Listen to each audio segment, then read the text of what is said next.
Hello, আসসালামু আলাইকুম। আমি মারুফ। আজকে একটা ইম্পোর্টেন্ট একটা বিষয় নিয়ে কথা বলতে আসলাম। সেটা হচ্ছে আমাকে গতকালকে এক ভাই কল করলেন। উনি আমাকে আমার কাছে জানতে চাইলেন যে, "ভাই আমি একটা নতুন বিজনেস শুরু করতে যাচ্ছি। আসলে কোন বিজনেসটা আমি এই মুহূর্তে শুরু করতে পারি, যেটা দিয়ে আমি খুব অল্প সময়ের মধ্যে ভালো কিছু করতে পারব?" ভাই হচ্ছে বলে রাখা ভালো, ভাই একটা ডিলারশিপের ব্যবসা করেন। প্রিভিয়াসলি উনার উম বেশ কিছু বিজনেস এক্সপেরিয়েন্স আছে। বাট উনি এবার অনলাইনে কিছু একটা করতে যাচ্ছে। সো এইজন্যই আমাকে ফোন করা। এখন উনার যে কথাটা ছিল যে, "ভাই আমি কি এক্সপোর্ট-ইম্পোর্ট এর বিজনেসটা দিয়ে শুরু করতে পারি কিনা?" এটা আসলে আমাদের যারা বিজনেস যারা নতুনভাবে শুরু করে বা বিজনেস যাদের করার ইচ্ছে, তারা কিন্তু মেক্সিমাম মানুষজন কিন্তু এই জিনিসটা আসলে বলে থাকে যে, "ভাই আমরা আ ইম্পোর্ট-এক্সপোর্ট এর বিজনেসটা করব কিনা?" আমি যেটা উনাকে সাজেস্ট করলাম, সেই থটস টা আপনাদের সাথেও আজকে শেয়ার করতে যাচ্ছি। যেটা হচ্ছে আমার রিসার্চ অনুযায়ী এবং দেখা অনুযায়ী ইম্পোর্ট এক্সপোর্ট এর বিজনেসটা আসলে শুরুতেই আপনাকে করা উচিত নয়। কেন উচিত নয়?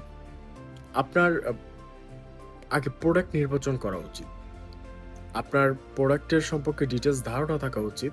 আপনি কোন প্রোডাক্টটা সেল করতে পারবেন, সে প্রোডাক্টটা নিয়ে আপনার কাজ করা উচিত।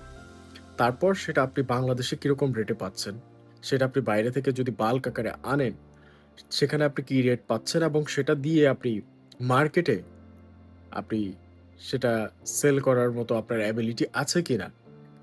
এই বেশ কয়েকটা জিনিস আসলে আপনাকে চেক করতে হবে। আপনি যদি মার্কেট রিসার্চ না করে কোন প্রোডাক্ট বাইরে থেকে ইম্পোর্ট করেন, সেক্ষেত্রে দেখা যাবে যে আপনি ভালো প্রোডাক্ট নিয়ে এসেছেন, ভালো প্রাইসও নিয়ে এসেছেন, কিন্তু আপনি কাস্টমার পাচ্ছেন না। হ্যাঁ, এটা ঠিক। আপনি যদি একটা নির্দিষ্ট প্রোডাক্ট নিয়ে কাজ করেন এবং সেটার যদি আপনি একটু বাংলাদেশের মার্কেটে আপনি যদি সেটার চাহিদা সম্পর্কে আপনি একটু জেনে নেন, সে প্রোডাক্টটার চাহিদা কেমন? এবং সেই প্রোডাক্টটা একটু ইউনিক কিনা?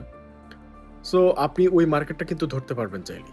সেটা হোক আপনি Facebook এ অনলাইনে বুস্টিং করে বা আপনার Facebook পেজ ওর ওয়েবসাইট থেকে, অথবা আপনি ডোর টু ডোর বিজনেস আপনি করতে পারেন যে আপনার প্রোডাক্টটা তাদের কাছে ইন্ট্রোডিউস করতে পারেন। এটা কিন্তু আসলে খুব উপযোগী একটা আ উপায়, এবং আমি যেটা আসলে তাকে সাজেস্ট করলাম যে, "ভাই আপনি বাংলাদেশের আপনি যে প্রোডাক্টটা নিয়ে কাজ করতে যাচ্ছেন, আগে আপনি প্রোডাক্টটা সিলেক্ট করুন। তারপর আপনি আগে দেখুন বাংলাদেশে এই প্রোডাক্টটা যদি আপনি সোর্স করেন, তাহলে বেস্ট কোয়ালিটি প্রোডাক্টটা আপনি কোথায় পাচ্ছেন এবং কি রেটে পাচ্ছেন?" সো আপনি চকবাজার দেখতে পারেন। আপনি মোবাইলের ইলেকট্রনিক্স জিনিস হলে আপনি গুলিস্তান পাতাল দেখতে পারেন।